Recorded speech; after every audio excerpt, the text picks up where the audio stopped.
Hello दोस्तों, आज मैं आपको जेड सर्टिफिकेशन का कॉन्सेप्ट थियरी में नहीं, रियल लाइफ केस स्टडी के थ्रू समझाऊंगा। ये कहानी एक छोटी मैन्युफैक्चरिंग एमएसएमई की, जो कि स्ट्रगल से ग्रो करते हुए जेड सर्टिफाइड यूनिट बनी। अगर आप भी एमएसएमई ओनर हैं तो ये वीडियो आपके लिए आई ओपनर होगा। तो दोस्तों, ये केस है एक स्मॉल मैन्युफैक्चरिंग यूनिट का, जिसमें 25 एम्प्लॉय है और लोकल मार्केट में सप्लाई है। क्वालिटी अच्छी है लेकिन कंप्लेन आती रहती है। रिजेक्शन और रिवर्क भी ज्यादा है। इलेक्ट्रिसिटी बिल और वेस्टेज भी हाई है और गवर्नमेंट टेंडर में कभी सिलेक्शन ही नहीं होता था। ओनर का एक सिंपल सवाल था, मेहनत पूरी है फिर भी प्रॉफिट क्यों नहीं है। तो दोस्तों, जब इंटरनल रिव्यू किया गया तो प्रॉब्लम क्लियर हुआ कि एसओपीज रिटर्न नहीं थी, इनकमिंग मटेरियल का इंस्पेक्शन प्रॉपर नहीं था, प्रिवेंटिव मेंटेनेंस मिसिंग था, ट्रेनिंग रिकॉर्ड नहीं था और कस्टमर कंप्लेन का रूट कॉज एनालिसिस नहीं होता था। इसका मतलब कि प्रोडक्ट में प्रॉब्लम नहीं था, सिस्टम ही वीक थी। तो इसके बाद कंपनी ने डिसाइड किया जेड सर्टिफिकेशन अप्लाई करने का, क्योंकि ये गवर्नमेंट सपोर्टेड स्कीम है और एमएसएमई फ्रेंडली अप्रोच है और इम्प्रूवमेंट के साथ में सर्टिफिकेशन दोनों है।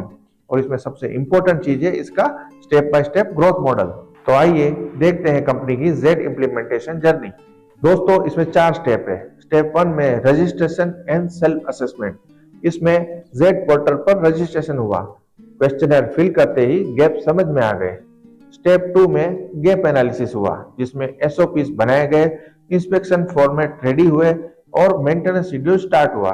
स्टेप 3 में ट्रेनिंग एंड अवेयरनेस, जिसमें वर्कर को क्वालिटी एंड सेफ्टी ट्रेनिंग दी गई, रोल्स एंड रिस्पॉन्सिबिलिटी डिफाइन की गई। स्टेप 4 ऑन साइट असेसमेंट में एसेसर ने शॉप फ्लोर देखा, डॉक्यूमेंट्स वेरीफाई हुए, इंप्रूवमेंट सजेशन मिले और ब्रॉन्ज लेवल सर्टिफिकेट अचीव हो गया। तो दोस्तों, सर्टिफिकेशन के 6 महीने के बाद रिजल्ट क्लियर था।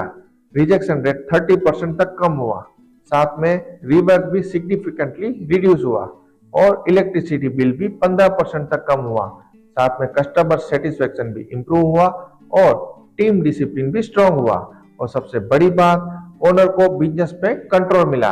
तो दोस्तों, ब्रॉन्ज लेवल लेने के बाद भी कंपनी रुकी नहीं, उसने प्रोसेस मॉनिटरिंग को इंप्रूव किया, साथ में वेंडर इवैल्यूएशन को स्टार्ट किया और कैलिब्रेशन सिस्टम को स्ट्रेंथन किया और नेक्स्ट असेसमेंट में silver level Z certification achieve किया। उसके बाद न्यू कस्टमर मिले, गवर्नमेंट टेंडर एलिजिबल हुए और ब्रांड इमेज इंप्रूव हुई। तो दोस्तों, इस केस स्टडी में हमें 5 इंपॉर्टेंट लेसन जानने को मिले। इसमें सबसे पहला है, जेड सर्टिफिकेशन एक सर्टिफिकेट ही नहीं, ये एक बिजनेस इंप्रूवमेंट जर्नी है। दूसरा, सिस्टम अगर स्ट्रांग हो तो प्रॉफिट अपने आप आता है।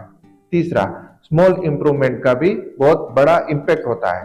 चौथा, एम्प्लॉय इन्वॉल्वमेंट बहुत ही इंपॉर्टेंट होता है। और पांचवा, अगर गवर्नमेंट स्कीम को सही से यूज किया जाए तो वो ग्रोथ लाता है। तो दोस्तों, अगर एक स्मॉल एमएसएमई जेड के द्वारा ट्रांसफॉर्म हो सकती है तो आपकी कंपनी भी हो सकती है। अगर आप भी Z planning, gap analysis, document support और ऑडिट गाइडेंस चाहते हैं तो नीचे कमेंट करें। दोस्तों, क्वालिटी से ही ग्रोथ होती है और जेड से सस्टेनेबिलिटी आती है। Thank you. जय हिंद।